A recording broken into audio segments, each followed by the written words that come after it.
जय हिंद दोस्तों। पीसीएस अभ्यास के इस ऑनलाइन प्लेटफॉर्म पर मैं शिवानी आप सभी का हार्दिक स्वागत करती हूँ। Science crash course plus PYQ series के अंतर्गत आज केमिस्ट्री का होने वाला है लास्ट लेक्चर। इसके बाद की क्लासेस में हम सिर्फ बायोलॉजी कंटिन्यू करेंगे और बायोलॉजी को भी हम अलग अलग टॉपिक्स में डिवाइड करके पढ़ेंगे। ठीक है, तो चलिए आज का जो टॉपिक है वो है विविध या मिसलेनियस जिसको बोलते हैं। तो विविध आपको पता होगा कि विविध में क्या रहता है, मिक्स तरह के क्वेश्चंस रहते हैं, एक तरह के क्वेश्चन तो रहते नहीं है। ठीक है, तो वही चीज है कि कोई एक पर्टिकुलर थ्योरी तो है नहीं, और विविध में ज्यादातर जो क्वेश्चंस आते हैं वो कैसे आते हैं कि केमिकल का नाम दे रखा होगा और उनके यूजेस पूछ रहे होंगे कि ये वाला केमिकल किसके लिए यूज करना है। तो उसी को हम टॉपिक वाइज देखेंगे या किसी चीज की मैकेनिक्स के रिलेटेड कि कौन सी चीज कैसे वर्क करती है। तो सभी चीजों को हम आज के लेक्चर में देखेंगे और हम क्वेश्चन के साथ ही उसकी थ्योरी को डिस्कस करते जाएंगे। ठीक है, तो चलिए आज की क्लास शुरू करते हैं। पहला क्वेश्चन है, निम्नलिखित कथन तथा कारण पर विचार कीजिए और नीचे दिए गए कूट की सहायता से सही उत्तर चुनिए। ओजोन जल के सूक्ष्म जीवों को मार देती है, तो ये कथन सही है। अच्छा, ओजोन का यूज कहाँ किया जाता है? आजकल आपने देखा होगा कि वाटर प्यूरिफायर भी आ रहे हैं जिनमें कि ओजोन का यूज किया जाता है। तो ओजोन का काम होता है जल के सूक्ष्म जीवों को मार देना, और ये मारती कैसे है? ओजोन का फार्मूला क्या होता है? O3 से ओजोन को डिनोट किया जाता है। ठीक है, जब ओजोन को जल में घोला जाता है तो ये ऑक्सीजन में और एक ऑक्सीजन के अणु में डिवाइड हो जाती है। ठीक है, टूट जाती है ये। तो ये तो ऑक्सीजन बन गई, और ये वाला जो मुक्त ऑक्सीजन है ये क्या करता है? ये सूक्ष्म जीवों को मारने के काम आता है। ठीक है, ये सूक्ष्म जीवों को मार देता है। तो पहला कथन तो हमारा सही हो गया। अब कारण है ओजोन रेडियो एक्टिव नहीं है, तो ये भी सही है। ओजोन क्या होता है? जब ऑक्सीजन के 3 अणुओं को मिलाया जाता है तो ओजोन बन जाता है। ठीक है, 3 अणुओं से मिलकर बना होता है। तो ये भी सही है क्वेश्चन, ये कथन कारण भी सही है, लेकिन कारण कथन का रीजन नहीं है। ठीक है, उसको जस्टिफाई नहीं कर रहा। दोनों अलग अलग चीजें हैं, दोनों सही है लेकिन दोनों अलग अलग है। ठीक है, तो इसका आंसर क्या हो जाएगा? बी हो जाएगा। ए तथा आर दोनों सही हैं, परंतु आर ए की सही व्याख्या नहीं है। ठीक है, चलिए नेक्स्ट क्वेश्चन करते हैं। फायर अलार्म में निम्नलिखित में से किसका उपयोग किया जाता है? देखिए, फायर अलार्म होता क्या है? फायर अलार्म होता है कि एक सेंट्रलाइज सिस्टम, जैसे कि किसी रेस्टोरेंट में या किसी अस्पताल वगैरह में या किसी भी संस्थान में फायर अलार्म को लगाया जा सकता है। ये वर्क कैसे करता है? ये क्या करता है, जब आग लगती है तो आग से धुआं उत्पन्न होता है, तो फायर अलार्म उस धुएं को डिटेक्ट कर लेता है और सिग्नल हॉर्न देने लगता है। ठीक है, जोर जोर से उसमें से उसके हूटर में से आवाज आने लगती है। इस तरह के मैकेनिज्म में करता है फायर अलार्म। तो फायर अलार्म के अंदर कौन से सेल यूज होते हैं? इसके अंदर होते हैं फोटो सेल यूज। ठीक है, फोटोवोल्टेइक भी बोलते हैं। और फोटोवोल्टेइक किसमें यूज होते हैं? जो हम सोलर पैनल लगाते हैं ना घरों की छत पे, उसमें भी फोटोवोल्टेइक सेल यूज होते हैं। ठीक है, तो ये वर्क कैसे करता है? फोटोवोल्टेइक सेल क्या करता है? लाइट एनर्जी को इलेक्ट्रिकल एनर्जी में कन्वर्ट कर देता है। ठीक है, प्रकाश ऊर्जा को वैद्युत ऊर्जा में कन्वर्ट कर देता है। तो प्रकाश इसने लिया लाइट को, ठीक है, आग लगी, क्या बोलते हैं, धुआं उठा, आग लगी। ठीक है, तो इसने क्या करा, उसे इलेक्ट्रिकल एनर्जी में तो हूटर को बजा देता है ये। तो इसका आंसर क्या हो गया? इसका आंसर हो गया फोटो सेल। क्लियर है? नेक्स्ट है क्वेश्चन, निम्नलिखित में से किस यौगिक का उपयोग अग्निरोधक कपड़ा बनाने में किया जाता है? तो अग्निरोधक कपड़े का यूज मेनली कहाँ किया जाता है? ये देखिए, जो फायर ब्रिगेड के लोग होते हैं ना, आग बुझाने का काम करते हैं, तो इनको सेफ्टी के लिए इस तरह के कपड़े इनके लिए स्पेशली डिजाइन किए जाते हैं जो कि आग को पकड़ते नहीं है। और क्यों नहीं पकड़ते हैं? क्योंकि जो पॉलीमर होता है वो निर्जलीकरण कर देता है पानी का। ठीक है, तो इसमें क्या आंसर हो गया? इसमें हो गया आंसर एल्यूमिनियम सल्फेट। ये आप याद रखिएगा। ठीक है, फिर क्वेश्चन है, निम्नलिखित में से कौन सा मच्छर प्रतिकर्षी के रूप में प्रयोग किया जाता है? तो मच्छर प्रतिकर्षी का मतलब जो मच्छरों को दूर भगा देते हैं। ठीक है, तो ऐसा क्या यूज किया जाता है? तो इसमें यूज किया जाता है पायरेथ्रम का। पायरेथ्रम इस तरह का फूल होता है, ठीक है, वनस्पति होती है। तो उस वनस्पति के जो फूल होते हैं, ठीक है, उससे पायरेथ्रम लिया जाता है और फिर इसका यूज फर्दर कॉइल बनाने में, या जो लिक्विड आता है गुड नाइट ऑल आउट के, जो लिक्विड आपने देखोगे मशीन के अंदर लगा देते हैं और फिर वो धुआं फेंकते हैं और मच्छर भाग जाते हैं। वही चीज कॉइल जो आती है, कॉइल को भी हम आग से मतलब उसमें जला देते हैं और वो धुआं छोड़ती है और उसके परिणाम स्वरूप मच्छर भाग जाते हैं, ठीक है। तो इसके लिए कौन सा यूज होता है? पायरेथ्रम यूज होता है, ठीक है। ये नाम आप याद रखिएगा, पायरेथ्रम, ठीक है। तो वो क्या करता है? पायरेथ्रम मच्छरों को थ्रो कर देता है। इस तरह से याद रख लीजिएगा। फिर है मच्छर कॉइल में प्रयोग होने वाला पायरेथ्रिन प्राप्त होता है। वही चीज है, पायरेथ्रिन, पायरेथ्रम, ठीक है। तो किससे प्राप्त होता है? ये फूलों से प्राप्त होता है। ये आपने फोटो देखा ऊपर, ठीक है। तो एक बीजीय पौधे से प्राप्त होता है ये। तो इसका आंसर क्या हो गया? ए हो गया। फिर है निम्नलिखित में से किसे चूहा विष के रूप में प्रयोग किया जाता है? तो जो रैट किल होते हैं, घरों में चूहे बढ़ जाते हैं, तो हम क्या करते हैं, एक दवा खरीद के लाते हैं, उसे आटे में मिला देते हैं और फिर उन आटे की गोलियों को फेंक देते हैं, तो चूहे उन्हें गोलियों को खा के फिर मर जाते हैं। तो इसमें कौन सा विष होता है? इसमें होता है जिंक फॉस्फाइड का। याद रखिएगा, दो ऑप्शन है, सल्फाइड और फॉस्फाइड। तो सल्फाइड नहीं, फॉस्फाइड का यूज। और अगर आप इसका पैकेट देखेंगे ना रेड किल वाले दवाई का, तो इसके ऊपर भी जिंक फॉस्फाइड लिखा रहता है, ठीक है। नेक्स्ट क्वेश्चन है, एल्यूमिनियम फॉस्फाइड का प्रयोग किया जाता है डैश के रूप में। ऊपर क्या था? ऊपर था जिंक फॉस्फाइड। अब देखिए जो फॉस्फाइड आ रहा है, ठीक है, याद रखिएगा कि जब भी फॉस्फाइड है ज्यादातर चीजों में, तो वो क्या है, रैट किल के लिए पहले वाला यूज हुआ था, और दूसरा वाला किसके लिए? कीटनाशक या चूहा नाशक, दोनों के लिए ये यूज होता है, ठीक है, कीड़ों को मारने के लिए। तो कीटनाशक कैसे? जैसे क्या बोलते हैं,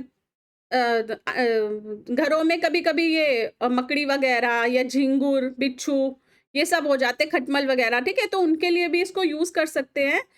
तो क्या है इसका आंसर? एल्यूमिनियम फॉस्फाइड, ठीक है। एल्यूमिनियम फॉस्फाइड का, देखिए इसके दो आंसर है एक्चुअली, इसीलिए स्टार लगा है। कीटनाशक भी होता है और चूहा नाशक भी होता है, ठीक है। लेकिन अगर एग्जाम में आ जाए तो आप ज्यादा क्या लगाएगा? कीटनाशक, ठीक है। तो कीटनाशक के रूप में इसका प्रयोग किया जाता है। वैसे विवादित ही क्वेश्चन है ये। कई बार आयोग में इस तरह के क्वेश्चन पूछ लिए जाते हैं जिनके एक से अधिक आंसर होते हैं। तो उसमें कई बार ये होता है कि आयोग दोनों ही आंसर को सही भी मान लेते हैं। तो इसलिए आपको जो भी मतलब सही लग रहा है, तो जब भी इस तरह के क्वेश्चन आपको टिक करने हुआ करे ना, तो जो ज्यादा वेटेज हो, जो ज्यादा प्रोबेबिलिटी की श्योर शॉट ये तो होगा ही होगा, तो उस वाले आंसर में आप टिक करा करिए।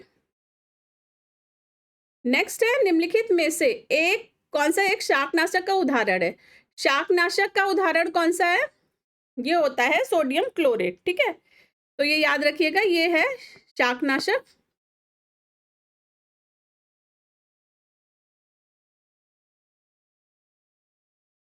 तो शाकनाशी का मतलब क्या होता है? शाकनाशी का मतलब ये नहीं कि वो सब्जियों को मार देगा। वो क्या करेगा, खरपतवार जो हो जाते हैं ना सब्जियों के साथ में, जो कि मतलब जब फसलों को हम अलग करते हैं उस टाइम पर भी ये हानि पहुंचाते हैं और ये मिट्टी की उर्वरता पर भी प्रभाव डालते हैं। तो उन खरपतवारों को नष्ट करने के लिए सोडियम क्लोरेट का यूज किसान करते हैं अपने खेतों में। याद रखिएगा, ठीक है। नेक्स्ट है, निम्न में से कौन सुमेलित है? सूची एक, सूची दो। तो बायोगैस, बायोगैस किससे बनती है? गोबर से बनती है, ठीक है, जो एनिमल वेस्ट होता है उससे बनती है। फिर है इलेक्ट्रोकार्डियोग्राफी। तो इलेक्ट्रो, देखो कार्डियो का मतलब याद करिए, फिजिक्स की जो सेकेंड क्लास थी उसमें मैंने बताया था कि कार्डियो जब भी यूज होगा तो कार्डियो हार्ट से रिलेटेड चीजों के लिए यूज होता है, ठीक है। दिल से रिलेटेड जो भी चीजें होती हैं उनके लिए कार्डियो वर्ड का यूज होता है। तो कार्डियोग्राफी किसके लिए? हृदय विकार के लिए, ठीक है। तो ये सही हो गया। तो आंसर भी, हाँ ये वाला सही हो गया। उसके बाद डीडीटी क्या होता है? डीडीटी होता है कीटनाशक, ठीक है। कीड़ों को मारने के लिए डीडीटी का यूज किया जाता है। तो डीडीटी कीटनाशी हो गया, तो 3 का पहला, ठीक है। इसका मतलब क्या है, 1 और 3 तो सुमेलित है ही नहीं, ठीक। दूसरा सुमेलित है, चौथे में है निकोटीन तमाकू, तो तमाकू में निकोटीन पाया जाता है, ठीक है। और आपने अगर कभी देखा होगा या नहीं देखा होगा तो भी, अगर जैसे किसी को सिगरेट पीने की लत होती है या तम्बाकू खाने की लत होती है, तो एक टैबलेट आती है जिसे बोलते हैं निकोटेक्स, ठीक है। तो निकोटेक्स का मतलब टैबलेट का मतलब ही यही होता है कि तम्बाकू की आदत को छुड़वाना या सिगरेट की आदत को, धूम्र चबाते हैं तो ऑटोमेटिकली ऐसे हार्मोन्स बना देती है या माइंड को ऐसा कर देती है कि फिर इंसान को जो तलब लगती है ना सिगरेट पीने की, वो लगनी बंद हो जाती है। तो जैसे लोग रिहैबिलिटेशन सेंटर में जाते हैं, जो नशा मुक्ति केंद्र वगैरह होते हैं, वो भी इस तरह की टैबलेट्स का यूज लोगों की लतों को छुड़वाने के लिए करते हैं। तो इसमें क्या हो गया आंसर, इसमें आंसर हो गया 2 और 4, ठीक है। 2 और 4 आंसर हो गया डी। क्लियर है। फिर एक क्वेश्चन, रेडियोधर्मी डेटिंग एक प्रक्रिया है जिसे मापा जा सकता है। तो देखिए रेडियोधर्मी डेटिंग जो होती है उसका मापन, उसका यूज करते हैं चट्टानों की आयु को नापने के लिए। ये चीज आप याद रखिएगा, ठीक है। या भूमि की आयु को नापने के लिए रेडियो डेटिंग प्रक्रिया का यूज करते हैं, ठीक है। और ये कैसे करती है, कार्बन डेटिंग के माध्यम से ये चीजों की आयु का पता लगा लेती है। तो इस तरह से आप देख रहे होंगे ये चट्टान है और इसका अलग अलग कि कौन सी लेयर कब बनी है, इसका पता वैज्ञानिक रेडियोधर्मी डेटिंग के माध्यम से क्या बोलते हैं, चट्टानों की उम्र का पता लगा लेते हैं। तो आंसर क्या हो गया इसका, ए हो गया। फिर क्वेश्चन है, पृथ्वी की आयु का मापन निम्न में से किस विधि द्वारा किया जाता है। तो किस विधि द्वारा किया जाता है, रेडियोधर्मी। और इसमें से रेडियोधर्मी क्या है, कार्बन डेटिंग। तो कार्बन डेटिंग तो जैसे नॉर्मल चीजों का, जैसे मान लीजिए पुरातत्व वाले होते हैं, वो किसी जगह की खुदाई करते हैं, उन्हें कुछ सिक्के मिलते हैं, कुछ बर्तन मिलते हैं, तो वो उसकी आयु का मापन कैसे कर देंगे, वो कार्बन डेटिंग से करेंगे, ठीक है। फिर जैव घड़ी विधि, जैव तकनीक, ये नहीं। तो पृथ्वी की, मतलब पृथ्वी भी क्या है, चट्टानों से ही तो बनी है पृथ्वी। तो चट्टान या पृथ्वी के लिए या तो रेडियोधर्मी रेटिंग या यूरेनियम विधि, ठीक है। यूरेनियम क्या होता है, रेडियोधर्मी तो होता है, तो एक टाइप का रेडियोधर्मी है। तो रेडियम उसके बाद नेक्स्ट है, निम्नलिखित में से कांच का कौन सा प्रकार परावैंगनी किरणों को काटता है। तो कौन सा प्रकार काटता है, ये काटता है क्रूक्स कांच, ठीक है। और इस तरह के गॉगल्स में क्रूक्स कांच का यूज किया जाता है। और क्रूक्स कांच बनता कैसे है, ये बनता है सेरियम के साथ में और दूसरे अवयवों को मिलाने के बाद क्रूक्स कांच का निर्माण किया जाता है। और इसकी स्पेशलिटी होती है कि ये पराबैंगनी किरणों को रिफ्लेक्ट कर देता है, ठीक है, जिससे कि आंखों को क्षति नहीं पहुंचती। फिर नेक्स्ट क्वेश्चन है, अब तक निम्नलिखित रसायनों में से कौन सा कृत्रिम बादल बनाने के लिए प्रयुक्त किया जाता रहा है। तो कौन सा प्रयुक्त किया जाता रहा है, सिल्वर आयोडाइड, ठीक है। इसका आंसर है सिल्वर आयोडाइड। अच्छा, ये होता क्या है, कृत्रिम बादल बनाते हैं, क्यों बनाते हैं। एक्चुअली कई जगह होती हैं जहां पर काफी मात्रा में बारिश नहीं होती। रीजन होता है कि वहां ज्यादा नदियां नहीं है, जैसे आप गल्फ कंट्रीज में देख लें, ठीक है, उधर नदियां नहीं है, तो कभी कभी क्या हो जाती है, सूखे जैसी समस्या उत्पन्न हो जाती है जगहों पर। तो उसके लिए क्या करते हैं, इस तरह से एक प्लेन जाता है ऊपर हवा में, ठीक है, कुछ इस तरह से एक प्लेन जाएगा, ठीक है, और ये जमीन है, ये नीचे जमीन है। ये क्या करेगा, यूपर से ले जाएगा, सॉल्ट ले जाएगा, सॉल्ट, सिल्वर आयोडाइड का सॉल्ट ले गया और इसने इस तरह से इसको स्प्रिंकल कर दिया पूरे में, ठीक है, यूं करके बिखेर दिया, ऊपर हवा में ले गया और छोड़ता हुआ चला गया, ठीक है। तो वो क्या होगा, सॉल्ट हवा में आएगा। और देखिए पानी बरसने के लिए क्या चाहिए होता है, पानी बरसने के लिए जो पानी के अणु होते हैं उसको एक न्यूक्लियस चाहिए होता है, ठीक है, यूं एक न्यूक्लियस चाहिए होता है, उसके ऊपर फिर पानी के अणु यूं यूं यूं चिपकते जाते हैं और जब ये सापेक्षिक आर्द्रता इसकी 100 हो जाती है तो फिर ये बूंद नीचे गिर जाती है पानी के रूप में, ठीक है, ये होता है। तो ये क्या करते हैं, ये जो सॉल्ट होते हैं ये बूंदों को, पानी की बूंदों को नाभिक प्रदान करते हैं, न्यूक्लियस प्रदान करते हैं, ठीक है। जो संघनित नहीं हो पा रही थी वाष्प, वो संघनन को ये इजी बनाते हैं सॉल्ट, ठीक है। तो इसलिए इनको क्या करते हैं, कृत्रिम बादल बनाते हैं सिल्वर आयोडाइड को छिड़कने के बाद। और फिर क्या होता है, बारिश होने लगती है और परिणाम स्वरूप उस क्षेत्र में सूखे की जो समस्या आ रही होती है वो काफी हद तक कम हो जाती है। क्लियर। और कभी कभी इसके साइड इफेक्ट्स भी हो जाते हैं, जैसे अभी हाल में ही देखा गया था कि दुबई में कृत्रिम वर्षा करवाई गई और वहां पे परिणाम स्वरूप क्या हुआ था, बाढ़ की स्थिति भी उत्पन्न हो गई थी।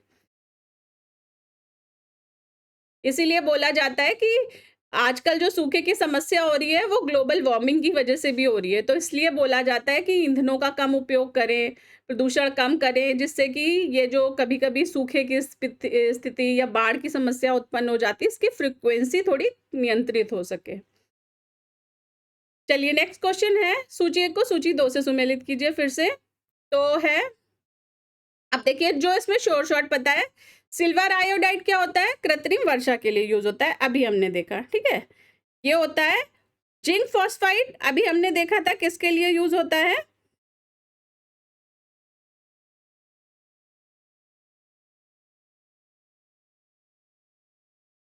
जिंक फॉस्फाइड यूज होता है कृंतकनाशी या रोडेंटनाशी के लिए, ठीक है। इयोसिन क्या होता है, इयोसिन इस तरह की लाल स्याही होती है, ठीक है। ये आप फोटो देख रहे होंगे इयोसिन का। तो ये क्या होती है, ये लाल स्याही होती है। तो बी का हो गया 3, तो बी का 3 यहाँ पर भी है, यहाँ पर भी है, और सी का 1 तो यहाँ पर है, ठीक है। तो आंसर क्या हो गया हमारा, सी हो गया आंसर, ठीक है। और नीलत होता क्या होता है, ये कवकनाशी होता है। क्लियर। नेक्स्ट क्वेश्चन है, निम्नलिखित में से कौन सा एक फिलोसफर्स ऊल कहलाता है। फिलोसफर्स ऊल किसको बोलते हैं, ये बोलते हैं जिंक ऑक्साइड को, ठीक है। याद रखिएगा, इस तरह से ये होता है, सफेद रंग का होता है और इसको किस दूसरे नाम से जाना जाता है, फिलोसफर ऊल के नाम से इसको जाना जाता है, ठीक है। उसके बाद नेक्स्ट क्वेश्चन है, निम्नलिखित में से कौन सा युग्म सुमेलित है। तो कौन सा सुमेलित है, सिल्वर आयोडाइड, हॉर्न सिल्वर, तो ये गलत है, ठीक है। सिल्वर क्लोराइड, कृत्रिम वर्षा, ये भी गलत है। उसके बाद जिंक फॉस्फाइड, चूहे का विष, तो हमने देखा था जिंक फॉस्फाइड चूहे का विष था, ठीक है, ये वाला सही है। और जिंक सल्फाइड फिलोसफर ऊन, तो ये भी गलत है, ठीक है। फिलोसफर ऊन क्या होता था, अभी हमने देखा जिंक ऑक्साइड होता था, ना कि सल्फाइड, ठीक है। यहाँ पे सल्फाइड है, ये ऑक्साइड है, ठीक है। उसके बाद सिल्वर आयोडाइड कृत्रिम वर्षा के लिए और सिल्वर क्लोराइड हॉर्न सिल्वर, ठीक है। तो ये उल्टा है, दोनों ऊपर नीचे के दे दिए हैं, तो आंसर क्या हो गया इसका, सी हो गया। क्लियर। नेक्स्ट क्वेश्चन है, सूची 1 को सूची 2 से सुमेलित कीजिए तथा सूचियों के नीचे दिए गए कूट का प्रयोग करते हुए सही उत्तर का चयन कीजिए। चलिए देख लेते हैं क्या क्या है इसमें। तो इसमें है लोहा, लोहा किस में पाया जाता है, तो देखिए जब भी आपने देखा होगा कि आयरन की कमी हो रही है, हीमोग्लोबिन की कमी हो रही है, ठीक है, तो डॉक्टर क्या बताते हैं कि आयरन की कमी है तो हमें पत्तेदार सब्जियां खानी चाहिए। तो हीमोग्लोबिन में क्या पाया जाता है, लोहा, ठीक है। तो ये हो गया। शीशा, शीशा किस में पाया जाता है, लेड एसिड बैटरीज देखी होंगी आपने, ठीक है, ये फोटो भी है। तो इस तरह की बैटरी आती है, लेड एसिड बैटरीज। तो इन्होंने एक एक एलिमेंट का नाम दे रखा है जो भी जिस चीज में यूज होती है, तो उससे हमें मैच करना है। तो शीशा क्या होता है, संचायक बैटरी में। तो ए का 3 और बी का 4, ए का 3 बी का 4, ठीक है। चांदी, चांदी किस में यूज होता है, एक्चुअली सिल्वर ब्रोमाइड का यूज होता है फोटोग्राफी में, ठीक है, फोटोग्राफी में होता है। और तड़ित चालक क्या होता है, तड़ित चालक एक तरह की रॉड होती है जो कि घरों के ऊपर लगा दी जाती है।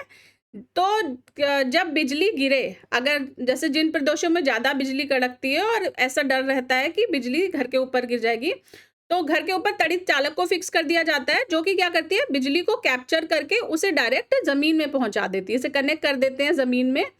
तार के माध्यम से, और ये सीधे अगर बिजली गिरी भी तो इसमें से होके वो सीधे जमीन में चली जाती है और भवनों को किसी तरह की क्षति नहीं पहुंचाती। ठीक है, तो ये होता है तांबा तड़ित चालक। तो डी का 2 हो गया, आंसर उसका हो गया डी।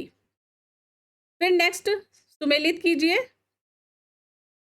जर्मन सिल्वर क्या होता है? जर्मन सिल्वर होता है मिश्र धातु। ठीक है, तो डी का 2 हो गया, 3 में डी का 2 है। फिर मॉर्फिन होता है एनास्टेलिक। ठीक है, मॉर्फिन का क्या किया जाता है? इसका एनेस्थीसिया के लिए भी यूज किया जाता है। ठीक है, उसके बाद है सोडियम। सोडियम कैरोसिन ऑयल में। ठीक है, और बोरिक एसिड एंटीसेप्टिक होता है। ठीक है, तो बोरोलीन जो आपने सुना होगा ना, बोरो प्लस बोरोलीन, वो बोरिक अम्ल से ही उसको रेफरेंस लिया जाता है उसका। तो आंसर इसका क्या हो गया? डी हो गया। ठीक है, बोरोलीन क्या होती है? वही एंटीसेप्टिक, बोरोलीन बोरो प्लस एंटीसेप्टिक क्रीम होती है। फिर है निम्नलिखित में से किसे भविष्य की धातु कहा जाता है? तो भविष्य की धातु कहा जाता है टाइटेनियम को, ये आप याद रखिएगा। ठीक है, क्या होता है? ये स्टील से कई गुना हल्की होती है और मजबूत भी होती है। ठीक है, और इसकी ड्यूरेबिलिटी बहुत हाई होती है, गर्मी वगैरह में ये अच्छे से सरवाइव कर लेती है। जबकि इस स्टील और लोहे की क्या प्रॉपर्टी रहती है? ज़्यादा गर्मी या ज़्यादा ठंड में उनमें ये चांसेस रहते हैं स्टील में कि वो क्रैक्स आ जाएंगे, उनमें दरार आ जाएंगी, जबकि टाइटेनियम में इस तरह की कोई गुण नहीं देखा जाता, और ये ज़्यादा ठंड या ज़्यादा गर्म में भी अच्छे से सरवाइव कर लेती है। फिर है निम्नलिखित में से कौन सुमेलित नहीं है? कौन सा नहीं है? ठीक है, तो मैग्नीशियम आतिशबाजी में, ठीक है, यूरेनियम परमाणु बम में तो सही है, रेडियो एक्टिव है ये। सिल्वर इलेक्ट्रिक बल्ब में, तो सिल्वर का कोई यूज नहीं होता इलेक्ट्रिक बल्ब में। इलेक्ट्रिक बल्ब में किसका यूज होता है? जो फिलामेंट बनता है बल्ब का, ये बल्ब होता है। ठीक है, और इसमें ये फिलामेंट लगा रहता है यूं। तो ये फिलामेंट किसका बनता है? ये बनता है टंगस्टन का।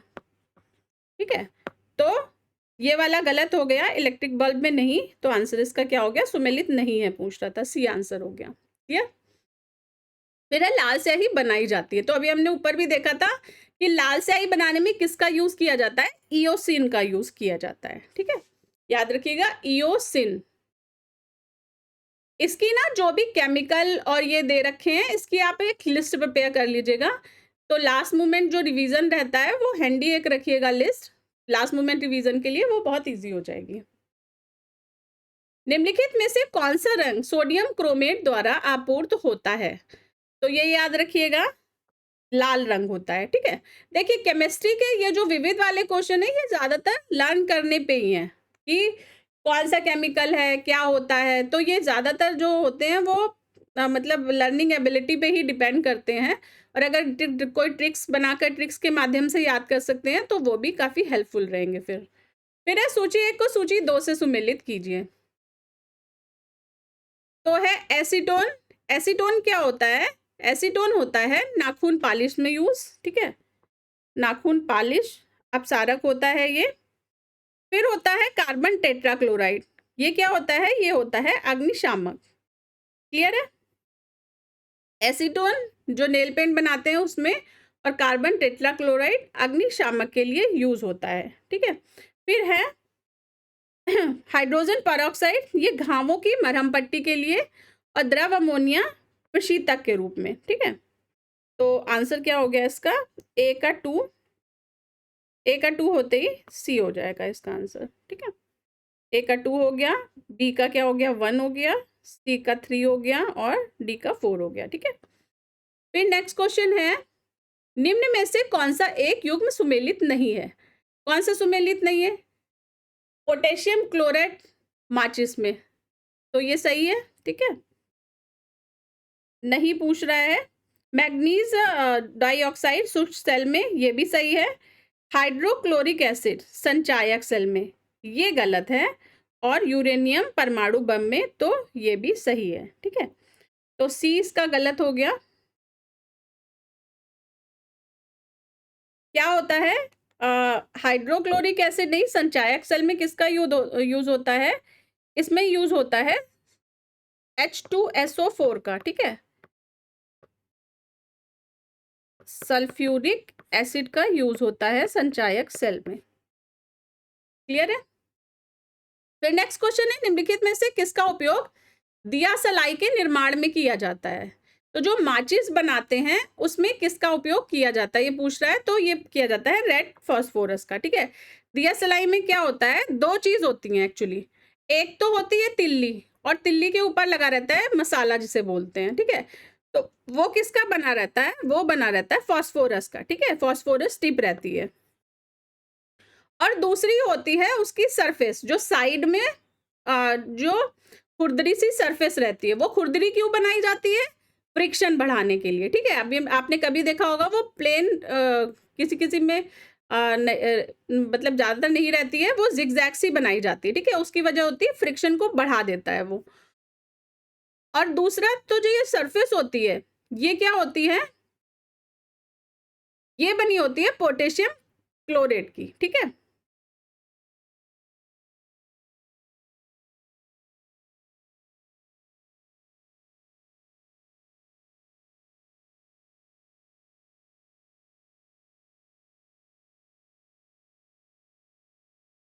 और ये जो स्ट्राइकिंग सरफेस रहेगी, ये जो डॉट डॉट डॉट डॉट आप देख रहे होंगे, इसमें किसका यूज किया जाता है, रेड फास्फोरस का यूज किया जाता है, ठीक है। तो जब भी आप देखेंगे कि कुछ भी जलने वाली चीज है ना, जो चीज जल रही है उसमें फास्फोरस का यूज, इसी तरह से हमारे शरीर की हड्डियों में भी फास्फोरस पाया जाता है। तो जब आप देखते होंगे ना कि कोई किसी की डेथ हो जाती है और इसे जलाया जाता है, तो वो क्या होता है, वो जो जलने लगते हैं ना, वो भी फास्फोरस की वजह से ही जलने लगते हैं, ठीक है। तो जलाने के लिए फास्फोरस का यूज किया जाता है, फास्फोरस ज्वलनशील होता है। फिर है, निम्न में से किसका उपयोग दिया सलाई के निर्माण में, ये तो कर चुके हैं हम, लाल फास्फोरस का। उसके बाद है, निम्नलिखित तत्वों में से कौन जब वायु तथा अंधेरे में रखा जाता है तो स्वतः दीप्त हो जाता है? तो कौन सा दीप्त हो जाता है, ये आतिशबाजियों वगैरह में भी इसका यूज किया जाता है, ये होता है श्वेत फास्फोरस। क्लियर? फिर है, भारत में जल विलवणीकरण संयंत्र स्थित है। देखिए, जल विलवणीकरण संयंत्र होते क्या हैं, जो जैसे समुद्र तटीय जो प्रदेश रहते हैं, जो रीजन रहते हैं, तो जगह रहती हैं, उनमें कई बार क्या होता है, उनके आसपास नदियां नहीं है, ठीक है, पीने के लिए पानी नहीं है, तो वो क्या करेंगे, कहाँ से लाएंगे, तालाब भी नहीं है। जैसे आप ज्यादातर जो ये मिडल ईस्ट की कंट्रीज हैं, यहाँ पर देखेंगे यहाँ पानी की बहुत समस्या है, तो वो लोग क्या करते हैं, वो लोग समुद्र के पानी को पीने लायक पानी में बदलते हैं, तो उसके लवण को वो अलग कर देते हैं, ठीक है। या और भी औद्योगिक कामों के लिए भी यूज किया जाता है विलवणीकरण की प्रक्रिया को। तो वो उन्होंने नमक को अलग कर दिया और साफ पानी उनको मिल गया, ठीक है, इस प्रक्रिया को बोलते हैं विलवणीकरण प्रक्रिया। तो ये भारत में कहाँ कहाँ पर स्थित है, भारत में स्थित है दो जगह एक्चुअली, लक्षद्वीप में और चेन्नई में, ठीक है, ये चीज आप याद रखिएगा। फिर क्वेश्चन है, कौन सा रसायन क्षारीय भूमि सुधारक के रूप में कार्य करता है? तो कौन सा रसायन करता है, ये करता है कैल्शियम सल्फेट, ठीक है। तो जो भी भूमि क्षारीय होती है और उसको कृषि योग्य बनाना होता है, तो मिट्टी में कैल्शियम सल्फेट को मिला दिया जाता है और वो उसकी क्षारीयता को कम कर देता है, ठीक है, मतलब उसके बेसिक जो प्रॉपर्टीज होती है उनको कम करता है ये। फिर है, निम्नलिखित में से कौन सा मृदा से संबंधित है? तो कौन सा मृदा से संबंधित है, ये है ईडफिक, ठीक है, ये याद रखिएगा। फिर क्वेश्चन है, ह्यूमस उदाहरण है, ह्यूमस किसका उदाहरण है, ह्यूमस उदाहरण है जैविक कोलाइड का, ठीक है, जैविक कोलाइड का उदाहरण है ह्यूमस।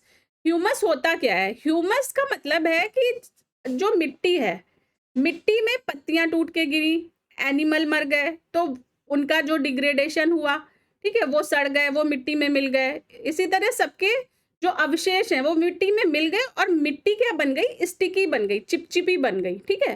तो इस तरह की मिट्टी को बोलते हैं ह्यूमस। तो ये किसका उदाहरण है, जैविक कोलाइड का उदाहरण है, ठीक है।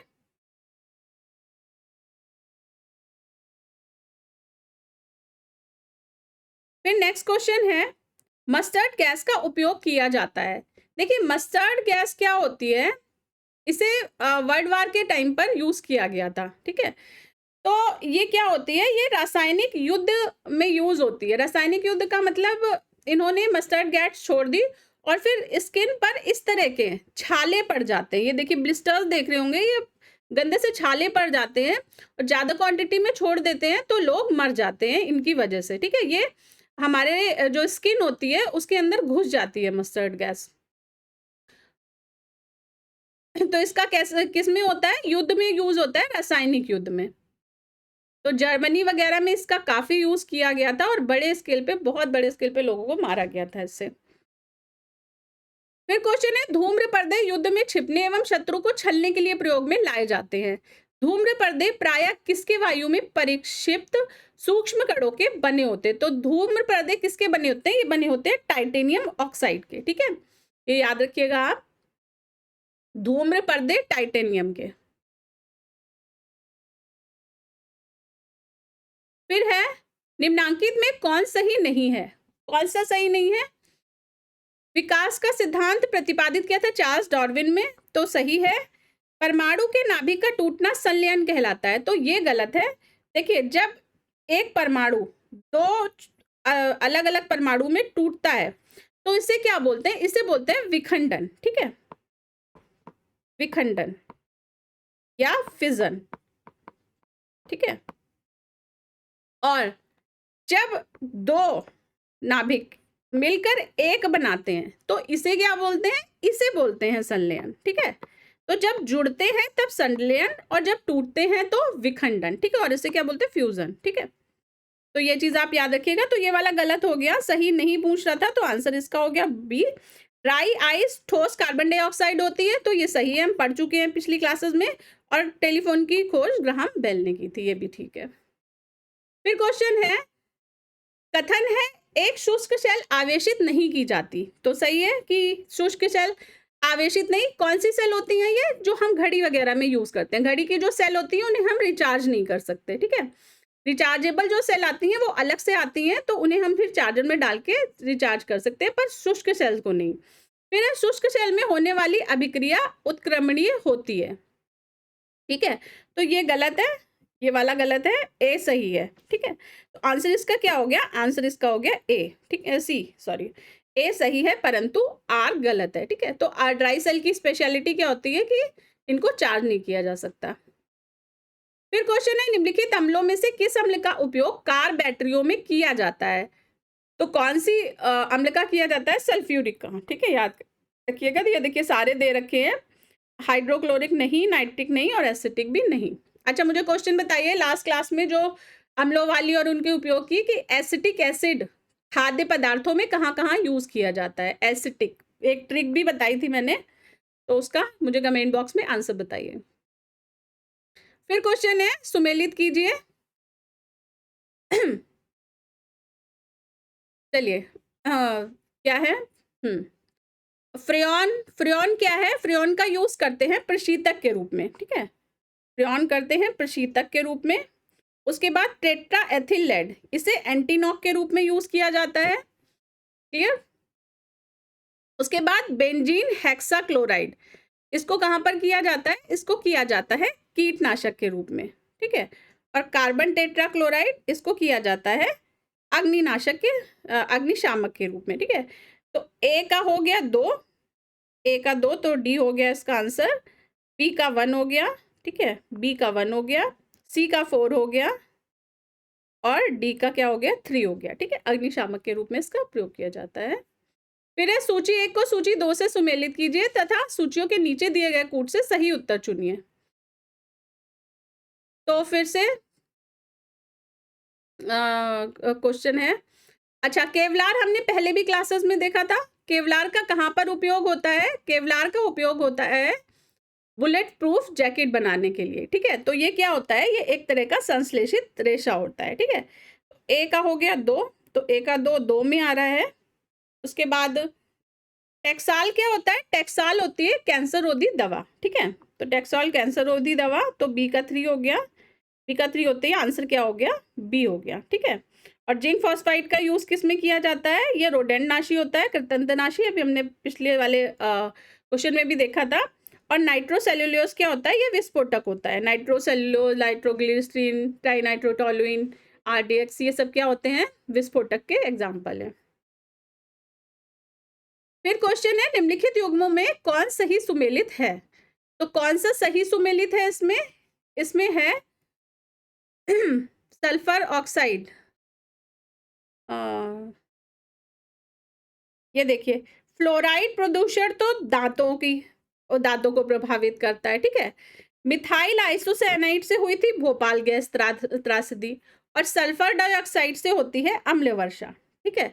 तो ये तीनों तो इधर उधर है, और ये क्या पूछ रहा है? सही सुमेलित है। तो सही सुमेलित कौन सा हो गया? ओजोन रिक्तता से क्या होता है? चर्म कैंसर होता है। तो जो जैसे ओजोन लेयर में होल हो गया था, तो उसकी वजह से क्या हो रहा था? ओजोन रिक्तता का मतलब ओजोन का वायुमंडल से हट जाना। तो जब ओजोन वायुमंडल से हट जाएगी तो क्या होगा? ये जो सूर्य की पराबैंगनी किरणें हैं, इन्हें अभी क्या करती है? ओजोन पृथ्वी पे आने से रोक लेती है, लेकिन जब ओजोन नहीं होगी तो फिर अल्ट्रावायलेट रेस पृथ्वी तक पहुंचेंगी, और परिणाम स्वरूप हमें स्किन संबंधी बीमारियां होंगी, हमें स्किन कैंसर का खतरा रहेगा, ठीक है। तो चर्म कैंसर का कारण क्या होता है? ओजोन रिक्तता होती है। क्लियर है? फिर नेक्स्ट क्वेश्चन है, सूची 1 का सूची 2 से सुमेल कीजिए। फिर से वही हो गया। तो इसमें से जो याद रखने वाला है वो मेन है, नेशनल स्पोर्ट्स डे 29 अगस्त को मनाया जाता है, और किसकी स्मृति में? मेजर ध्यानचंद जी की स्मृति में मनाया जाता है ये, ठीक है। तो सी का 2 हो गया, तो सी का 2 2 में हो गया। अच्छा, नागासाकी दिवस क्यों मनाया जाता है? नागासाकी दिवस जो अमेरिका ने जापान पर परमाणु बम से हमले किए थे 1945 में, उसकी मेमोरी में मनाया जाता है नागासाकी डे, ठीक है। तो नागासाकी डे कब मनाया जाता है? 9 अगस्त को। कब हुए थे? 2 हमले हुए थे ना, एक 6 अगस्त को हुआ था और एक 9 अगस्त को। 2 परमाणु हमले अमेरिका ने जापान पर किए थे, ठीक है। तो 9 अगस्त की याद में मनाया जाता है। कौन कौन से? हिरोशिमा पर और नागासाकी पर, ठीक है। 2 सिटी पर अमेरिका ने परमाणु बम गिराए थे, और वहाँ पर ऐसा सर्वे, मतलब अभी भी सर्वे होते हैं वहाँ पर, और आज तक जहाँ पर परमाणु बम गिराया गया था वहाँ के लोगों को वो रेडियो एक्टिविटी आज की डेट तक प्रभावित कर रही है। मतलब 1945 में गिराया गया था और आज 2024 चल रहा है, पर आज भी उसके जो साइड इफेक्ट्स है वो वहाँ पर मौजूद हैं उस जगह पर। तो इतना घातक होता है परमाणु बम। चलिए, फिर है टेक्नोलॉजी डे। टेक्नोलॉजी डे मनाया जाता है 11 मई को, ठीक है। तो ए का 3 हो गया, तो डी का 1 कर दिया था, ए का 3 हो गया, ए का 3 होते ही आंसर क्या हो गया? ए हो गया, ठीक है। और फोटोग्राफी डे कब मनाया जाता है? फोटोग्राफी डे मनाया जाता है 19 अगस्त को, ठीक है। तो ये याद रख लीजिएगा। चलिए, आज की क्लास को मैं यहीं पर ख़त्म करती हूँ। आज केमिस्ट्री ख़त्म हो गई है, और अब कल से हम सिर्फ बायोलॉजी कंटिन्यू करेंगे, ठीक है। अगली क्लास में फिर मिलती हूँ, तब तक के लिए जय हिंद।